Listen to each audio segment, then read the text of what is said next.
네, 우선 다음 주에 좀 환율이 내려갈 만한 재료는 그리 많지는 않은 것 같아요. 우선 뭐 연준의 금리 경로가 다시 조정되면서 미국 채권 금리도 4%대로 다시 올라왔고요. 달러도 여전히 좀 강한 상황이기 때문에 환율도 좀 내려가기는 쉽지 않은 환경인 것 같습니다.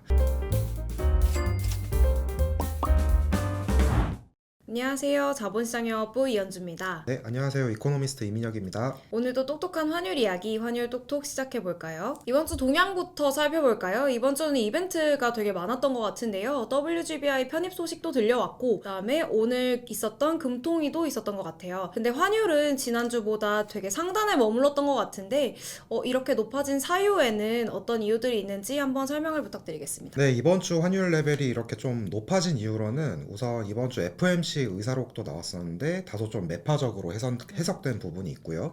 미국 9월 CPI도 좀 예상보다 높았던 탓도 있겠지만 제가 생각했을 때 그것보다는 좀 더 큰 이유가 있는 것 같습니다. 우선 첫 번째는 지난주 미국 고용에 대한 충격이 상당히 컸던 것으로 보입니다. 비농업 고용자 수가 9월에만 이제 25만 4천 명이나 늘어났는데 당초 시장에서 예상했던 것보다 10만 명이나 더 많은 수치입니다. 그리고 이제 실업률도 4.1%로 더 낮아지면서 미국 노동시장이 여전히 좀 식지 않았다라는 점을 다시 한번 확인할 수 있었습니다. 그로 인해서 이제 연준의 추가 비컷에 대한 기대가 이제 완전히 좀 없어졌고요. 미국 채권 금리도 다시 4%대로 오르면서 달러를 좀 밀어올린 측면이 있는 것 같아요. 두 번째 원인은 중동 쪽에 있습니다.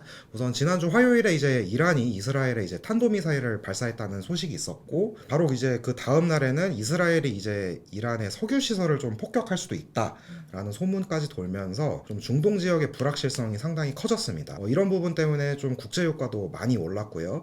미 달러와 같은 안전자산에 대한 선호 심리도 굉장히 커지면서 우리나라 환율 레벨도 좀 전반적으로 높아진 것으로 보입니다. 그럼 요약해보자면 최근 환율 레벨이 크게 높아진 이유는 우선 지난주 미국 고용이 서프라이즈를 보였고 그리고 그 충격이 이번 주까지 이어졌다. 근데 거기에 더해서 중동 지역의 불확실성까지 겹쳤다라고 볼 수 있을 것 같은데요. 네. 그럼 이번에 살펴볼 건 다음 주 이벤트인데요. 다음 주에는 유로 22의 금리 회의가 있잖아요. 네. 그리고 중국의 3분기 경제 성장률도 발표가 되는데 이 부분에 대해서 설명 한번 부탁드리겠습니다. 네, 다음 주 이제 가장 주목할 이벤트로는 우선 목요일에 유로 22의 통화정책 회의가 있어요. 네.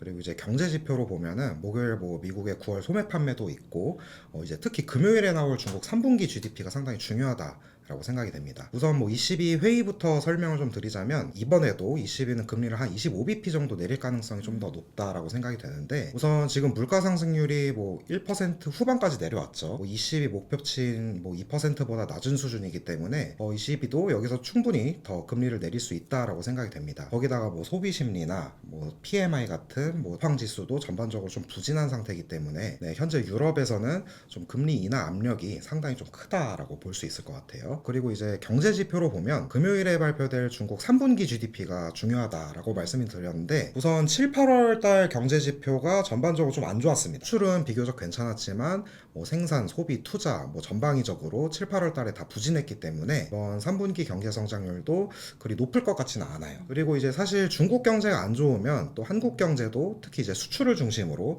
좀 타격을 받을 수밖에 없는데 그런 의미에서 이번 중국의 3분기 수치가 좀 시장 예상보다 더 낮게 나온다면 우리나라 원화 가치에도 좀 간접적인 영향을 미칠 수 있지 않을까라고 보고 있습니다. 그럼 요약하자면 다음 주 이벤트에는 22회의, 그 다음에 중국 경제 성장률 발표가 있는데 22회의에서는 추가 금리 인하 여부에 대해서 주목할 필요가 있고 그 다음에 중국 3분기 경제지표 발표에서는 결과에 따라서 우리나라 원화 가치에 일부 영향을 미칠 수 있다는 얘기 같아요. 네. 제일 중요한 다음 주 전망하고 다음 주 환율 레인지 한번 부탁드립니다. 네, 우선 다음 주에 좀 환율이 내려갈 만한 재료는 그리 많지는 않은 것 같아요. 우선 뭐 연준의 금리 경로가 다시 조정되면서 미국 채권 금리도 4%대로 다시 올라왔고요. 달러도 여전히 좀 강한 상황이기 때문에 환율도 좀 내려가기는 쉽지 않은 환경인 것 같습니다. 이제 거기다가 이제 뭐 중동 이슈도 아직 충분히 해소되지 못하고 있기 때문에 아마 다음 주 환율은 아래쪽보다는 위쪽으로 조금 더 열어둘 필요가 있을 것 같습니다.